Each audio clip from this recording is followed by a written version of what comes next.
New chapter start करने वाले हैं हम। तरंग प्रकाशिकी, wave optics, most important chapter है ये एग्जाम के दृष्टिकोण से, और भविष्य में भी ये चैप्टर जो है काम आने वाला है, तो बहुत ही ध्यान से समझेंगे इसको, ठीक है ना। तो तरंग प्रकाशिकी के अंतर्गत हम देखेंगे प्रकाश के तरंग व्यवहार के बारे में, ठीक है। अलग अलग समय में प्रकाश को अलग अलग रूपों में माना गया है, ठीक है। न्यूटन ने प्रकाश को कणों के रूप में माना, कणिका सिद्धांत दिया, ठीक है। हाइगेन ने तरंग सिद्धांत प्रतिपादित किया, उन्होंने कहा कि नहीं, प्रकाश कौन से रूप में रहता है, तरंग रूप में, ठीक है। सन 1637 में दकार्ते ने प्रकाश की कणिका मॉडल दिया, ठीक है। उसके आधार पर प्रकाश के परावर्तन और अपवर्तन को समझाया। सर आइजैक न्यूटन ने प्रकाश को कण के रूप में बताया, ठीक है। असंख्य सूक्ष्म प्रकाश जो है असंख्य सूक्ष्म और हल्के कणों से मिलकर बना होता है, जिन्हें कणिकाएं कहते हैं। किसी प्रकाश पुंज की ऊर्जा इन्हीं कणिकाओं की ऊर्जा होती है, ठीक है। उनका कणिका सिद्धांत के आधार पर परावर्तन, अपवर्तन, सीधी रेखा में गमन स्पष्टता समझाया गया, लेकिन विवर्तन की घटना भी होती है, ध्रुवण होता है, वर्ण विक्षेपण होता है, इन घटनाओं को नहीं समझाया जा सका, ठीक है। क्रिश्चियन हाइगेन ने तरंग सिद्धांत के रूप में सारी चीजों को समझाया, प्रकाश के परावर्तन, अपवर्तन, ठीक है ना, व्यतिकरण, विवर्तन, तरंग सिद्धांत के आधार पर। परंतु वो प्रकाश के विद्युत प्रभाव को समझाने में असमर्थ रहे, ठीक है। जब प्रकाश किसी धातु के तल पर आपतित होती है तो उसमें क्या होती है, विद्युत धारा प्रवाहित होने वाली लगती है, ये प्रकाश विद्युत प्रभाव है, ठीक है। तो इसके समझाने में असफल रहे, ठीक है, तरंग सिद्धांत।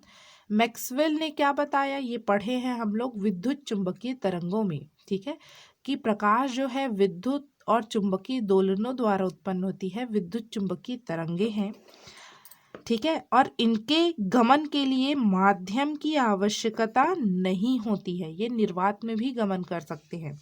परंतु हाइगेन ने जब अपना तरंग सिद्धांत दिया तो उन्होंने बताया था कि संपूर्ण ब्रह्मांड में एक माध्यम फैला हुआ है, ईथर, ठीक है, जिसमें जो प्रकाश है तरंग के रूप में गमन करता है। तो उनकी ये कल्पना गलत हो गई, ठीक है। प्रकाश का विद्युत प्रभाव कॉम्पटन प्रभाव की व्याख्या की गई क्वांटम सिद्धांत के आधार पर, जिसमें प्रकाश को ऊर्जा पैकेट के बंडल के रूप में माना गया, ठीक है, और जिसका मान क्या होता है जी, एच न्यू, ये केमिस्ट्री में भी हम लोग पढ़ते हैं। अंत में डी ब्रॉगली ने बताया, ठीक है, कि प्रकाश की द्वैती प्रकृति होती है, कि वो कण के समान भी व्यवहार करते हैं और तरंग के समान भी व्यवहार करते हैं, ठीक है। तो ये प्रकाश का कण प्रकृति, ठीक है, उसकी सहायता से हम परावर्तन, व्यतिकरण, विवर्तन इत्यादि में प्रकाश की तरंग प्रकृति की पुष्टि होती है, ठीक है, और कण प्रकृति के द्वारा भी हम इसकी पुष्टि कर सकते हैं। तो प्रकाश की दोनों प्रकार की प्रकृति होती है, कण और तरंग, ठीक है। तो अब देखते हैं हाइगेन का तरंग सिद्धांत, ठीक है। हाइगेन ने प्रकाश को तरंग रूप में माना और उनके सिद्धांत क्या है देखते हैं, ठीक है। सन 1678 में क्रिश्चियन हाइगेन ने प्रकाश संचरण से संबंधित तरंग सिद्धांत का प्रतिपादन किया, जो निम्नलिखित है। उन्होंने माना कि प्रकाश किस रूप में है, तरंग के रूप में। ये तरंगे सभी दिशाओं में अत्यधिक वेग 3 × 10⁸ मीटर पर सेकंड से चलती है, ये भी सत्य है, ठीक है। हम किसी वस्तु को कैसे देख पाते हैं, तो वस्तु से परावर्तित होकर हमारी आंखों पर पहुंचती है प्रकाश, तब हम वस्तुओं को देख पाते हैं, ये भी ठीक है। संपूर्ण ब्रह्मांड में काल्पनिक माध्यम ईथर व्याप्त है, इस माध्यम में से होकर तरंगे चलती है, ठीक है। ये जो सिद्धांत है ये गलत साबित हुआ, ठीक है ना, क्योंकि जो प्रकाश है वो निर्वात में भी गमन कर सकता है, ठीक है। तो उन्होंने ये माना तरंग रूप में, जब अपना सिद्धांत दिया कि संपूर्ण ब्रह्मांड में क्या है, ईथर व्याप्त है। ईथर भारहीन तथा समांगी होता है, इसका घनत्व तो बहुत ही कम तथा प्रत्यास्थता बहुत अधिक होती है, ठीक है। विभिन्न रंगों का हमको आभास कैसे होता है, कि तरंग दैर्ध्यों में अंतर के कारण, बैगनी रंग का, लाल रंग का, सबका तरंग दैर्ध्य अलग अलग अलग होता है, ठीक है ना। प्रकाश प्रारंभ में प्रकाश को अनुदैर्ध्य तरंगे माना गया था, किंतु बाद में ध्रुवण की व्याख्या, आगे पढ़ेंगे हम ध्रुवण क्या होता है, तो ध्रुवण की व्याख्या करने के लिए इसे क्या माना गया, अनुप्रस्थ तरंगे। विद्युत चुंबकीय तरंगों में हमने प्रूफ किया है कि प्रकाश कैसी तरंगे होती है जी, अनुप्रस्थ तरंगे होती है। ठीक है, अब देखते हैं तरंगाग्र, वेव फ्रंट। ठीक है, हाइगेन के सिद्धांत को समझना है तो हमको ये पहले समझना पड़ेगा। ठीक है, जैसे तालाब है, उसमें कंकड़ यदि डालें, ठीक है, बीच में यदि कंकड़ डाल दे तो क्या होता है, पानी की लहरें इस प्रकार से, जल में तरंग उत्पन्न हो जाती है इस प्रकार से। ठीक है ना। अब हम देखते हैं कि इस प्रकार से यहाँ ऊपर उठा नीचे गया, ऊपर उठा नीचे गया तरंग। ठीक है ना, एक ऐसा हम वक्र खींचें या एक ऐसा सतह बनाएं, देखो यहाँ से मैं यदि एक सतह बनाऊं तो इसमें सभी तरंगे क्या हो रही है जी, ऊपर की ओर उठ रही है। ठीक है, तो इस सतह को ही हम क्या कहते हैं, तरंगाग्र कहते हैं। एक और सतह बना लेते हैं, तो यहाँ देखो सब नीचे की ओर जा रही है, नीचे जा रही है तरंग, तो वो सतह क्या कहलाएगी, वो भी तरंगाग्र कहलाएगी।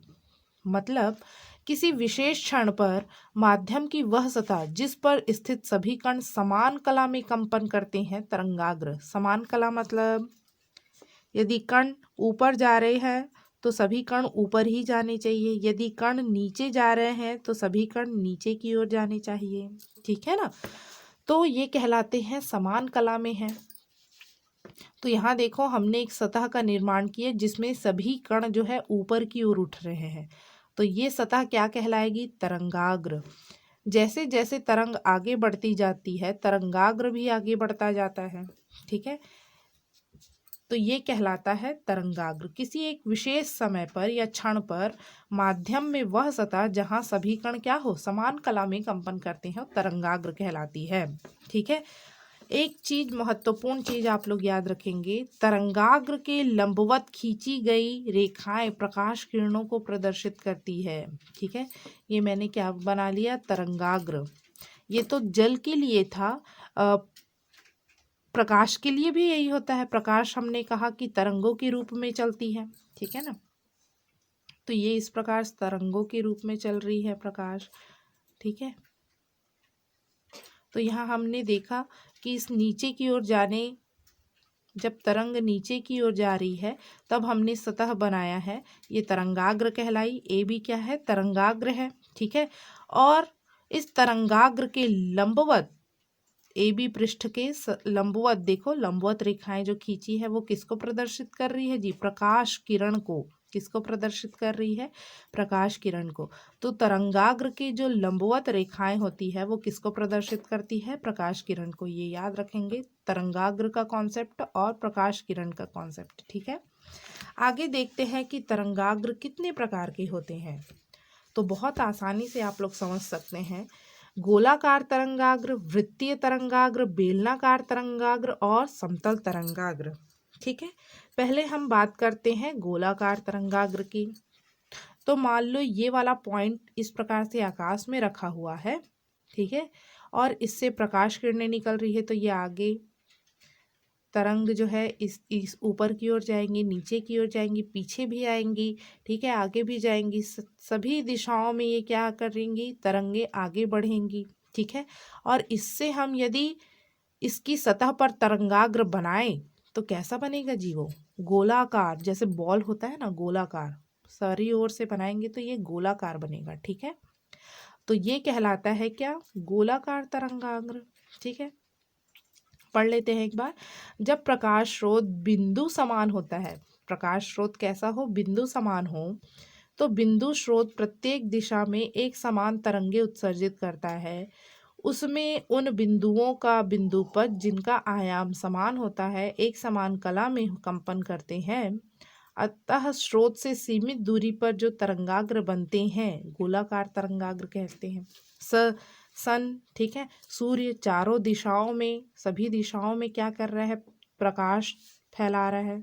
ठीक है, प्रकाश तरंग, तो यदि उससे जाता हुआ हम क्या बनाए, तरंगाग्र। तो वो क्या बनेगा जी, गोलाकार बनेगा। ठीक है, अब देखते हैं वृत्तीय तरंगाग्र।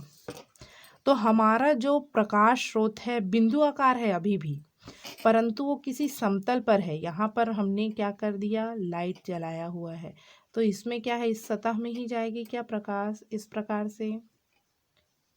ठीक है ना, तो इससे जाता हो या यदि हम क्या बनाए तरंगाग्र, तो क्या होगा, वृत्ताकार होगा। ठीक है, और आकाश में स्थित है मतलब चारों दिशाओं में जाएगा तब वो गोलाकार बनेगा। ठीक है ना, वृत्त और गोले में अंतर होता है भाई। ठीक है तो जब प्रकाश स्रोत बिंदु आकार का होता है, इसमें भी बिंदु आकार का है, तथा तरंग एक समतल किसी तल में होनी चाहिए, तल में चलती है, तो स्रोत से सीमित दूरी पर जो तरंगाग्र बनता है उसे वृत्तीय तरंगाग्र कहते हैं। ठीक है, यहाँ ध्यान रखिएगा, सीमित दूरी पर, ज़्यादा दूरी बढ़ाते जाएंगे तो समतल तरंगाग्र बनेगा। ठीक है, सीमित दूरी पर ही वृत्तीय तरंगाग्र बनेगा। बेलनाकार तरंगाग्र सिलेंड्रिकल वेव फ्रंट, यदि प्रकाश स्रोत रेखावत हो तो, ठीक है, जब बिंदु स्रोत है तो गोलाकार और वृत्तीय बन रहे हैं, और जब क्या है, लंबवत है। ठीक है, यदि प्रकाश स्रोत रेखावत है या लंबवत हो तो इस स्रोत से सीमित दूरी पर निर्मित तरंगाग्र बेलनाकार होता है। ये देखो इस प्रकार से ये लंबवत या रेखावत है। ठीक है, ये तरंगे निकल रही हैं, यदि इसको हमने एक सतह बना लिया तो ये देखो एक बेलन का निर्माण, नीचे भी आएगा ना, तो क्या निर्माण करेगी जी, एक बेलन का निर्माण कर रही है। तो जब रेखावत हो गया तो कौन सा तरंगाग्र बनेगा, बेलनाकार तरंगाग्र। ठीक है, लास्ट है समतल तरंगाग्र, चाहे तरंग प्रकाश स्रोत बिंदुवत हो, रेखावत हो। ठीक है, यदि असीमित दूरी पर लें, तरंग यहाँ से निकल रही है और हमने यहाँ दूरी पर तरंगाग्र बनाना चाह रहे हैं। ठीक है, तो कैसा बनेगा जी, समतल आकार में। देखो इस प्रकार से जाते जाते ऐसी हो जाएंगी। तो यदि इससे जाता हुआ हम क्या बनाए, सम पृष्ठ खींचे तो वो समतल तरंगाग्र होगा। ठीक है, किसी बिंदु स्रोत से असीमित दूरी पर, अत्यधिक दूरी पर यदि हम तरंगाग्र बनाते हैं तो कैसे तरंगाग्र निर्मित होता है, समतल तरंगाग्र। ठीक है, इजी है। यदि बिंदु स्रोत से मिल रहा है तो गोलाकार और वृत्तीय तरंगाग्र मिलेगा, और जब रेखावत मिल रहा है प्रकाश स्रोत तो बेलनाकार, और असीमित दूरी पर ले रहे हैं, अत्यधिक दूरी पर प्रकाश स्रोत से, तो समतल तरंगाग्र मिलेगा। ठीक है, अब समझते हैं हाइगेन का द्वितीयक तरंगिकाओं का सिद्धांत, हाइगेन्स थ्योरी ऑफ सेकेंडरी वेवलेट्स। ठीक है, द्वितीयक तरंगिका, इनका सिद्धांत हम देखते हैं। तो माध्यम में तरंग संचरण तथा तरंग का आगे बढ़ना समझाने के लिए हाइगेन ने द्वितीयक तरंगिकाओं का सिद्धांत प्रतिपादित किया। ठीक है, तो देखते हैं क्या है, तरंगाग्र का प्रत्येक बिंदु तरंग स्रोत की भांति कार्य करता है। ठीक है, ये सूर्य है, ये हमने एक तरंगाग्र बनाया है। ठीक है, पृष्ठ खींचे, तो यदि ये तरंगाग्र को देखें तो इसका प्रत्येक बिंदु किसकी भांति कार्य करेगा जी, प्रकाश स्रोत की भांति। यहाँ से प्रकाश आ रहा है ऐसा प्रतीत होगा हमको। ठीक है, द्वितीयक तरंगिकाएं मूल तरंग के वेग से ही आगे बढ़ती है। जो द्वितीयक तरंगिकाएं बनती हैं उनका वेग क्या रहता है, जो मूल तरंग का वेग है वही द्वितीयक तरंगिकाओं का वेग रहेगा। किसी भी क्षण इन द्वितीयक तरंगिकाओं पर बाहर की ओर खींचा गया अनुवालोप, ठीक है, स्पर्श रेखा भी बोलते हैं, पृष्ठ पर उस क्षण नए तरंगाग्र को प्रदर्शित करता है। ठीक है, तो डायग्राम के माध्यम से हम समझते हैं द्वितीयक तरंगाग्र का निर्माण या द्वितीयक तरंगिकाओं का निर्माण। ठीक है, ये सूर्य है, तो इससे होता हुआ तरंगाग्र खींचेंगे तो वो कैसा बनेगा, गोलाकार। ठीक है, तो हाफ पोर्शन को हमने प्रदर्शित किया है ए बी। ठीक है, इसमें पॉइंट ले लेते हैं P1 P2 P3 P4 P5। ठीक है, कुछ पॉइंट्स ले लेते हैं। अब इस P1 P2 को केंद्र मानकर हम क्या करेंगे, चाप काटेंगे। और कितने दूरी का चाप काटेंगे, तो ध्यान दीजिए, वेग बराबर होता है दूरी बटे समय, ठीक है। और वेग बराबर जो प्रकाश का वेग है हम v मान लेते हैं यहाँ। प्रकाश का वेग c होता है और कितना होता है जी, 3 × 10⁸ मीटर पर सेकेंड स्क्वायर।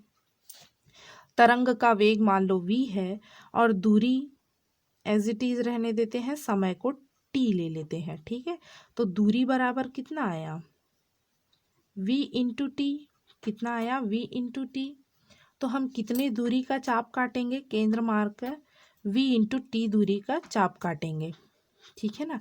इस प्रकार प्राप्त जो चाप है वो क्या कहलाएंगी, द्वितीयक तरंगिकाएं। क्या कहलाएंगी, द्वितीयक तरंगिकाएं, ठीक है।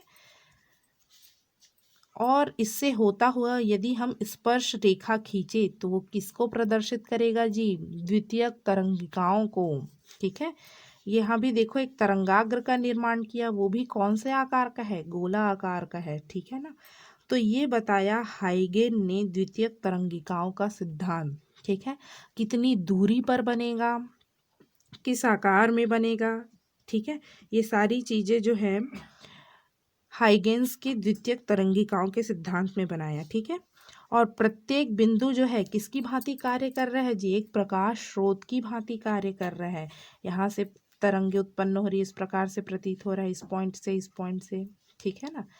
तो यदि हम कितना चाप काटे, जो प्रकाश के तरंग का वेग है और जितने समय में वो आगे बढ़ रहा है उन दोनों के गुणनफल का चाप काटें, यहाँ सूत्र से दूरी बराबर वेग इंटू समय, ठीक है। तो हमको क्या मिलेंगी, द्वितीयक तरंगिकाएं, और उससे होता हुआ स्पर्श रेखा खींचेंगे तो द्वितीयक तरंगाग्र का निर्माण होगा, ठीक है। ये गोलाकार का है। वैसे ही समतल तरंगाग्र का प्रदर्शित किया गया है, ये P1 P2 P3 से चाप काटे हैं, ठीक है, और स्पर्श रेखा खींच दिए तो आगे एक और तरंगाग्र मिल गया। ये पहला तरंगाग्र था, ये दूसरा तरंगाग्र मिल गया, ठीक है। तो ये था द्वितीयक तरंगिकाओं का निर्माण, ठीक है।